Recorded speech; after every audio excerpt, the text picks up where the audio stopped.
Ele tá mandando você começar de novo, que ele não compreendeu no começo. Só peguei, eu não peguei o comecinho. O começo foi assim. Fala declarado. O homem saiu de casa. E o outro vizinho roubou um capado dele. Aí, quando o dono do capado chegou, o capado era porco gordo. Viu que o capado estava no chiqueiro do outro, muito longe dali. Aí ele foi e deu parte da delegacia, segunda-feira. Aí o delegado falou, leva essa carta aqui, te mandei. Aí a mulher, eu preso. Ele falou, Vixe. deixa ser bom, arruma um advogado. Não.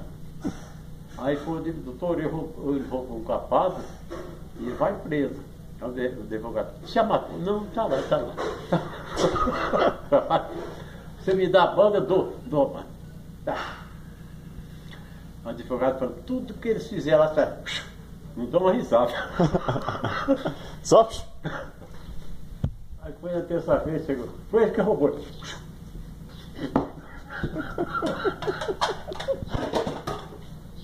O advogado, rapaz, daqui é lugar de brincadeira. O policial. Aí foi o polícia, dá um cacete nele. O advogado ensinou. Aí prenderam. Aí foi o dono do porco assim, falou pro dono do porco, esse palhaço, manda ele embora.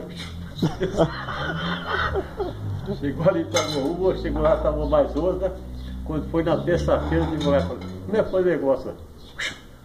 Cadê a banda do porco? Cadê a banda do porco? Rapaz, você não me deu metade do bando do porco, eu te decidi.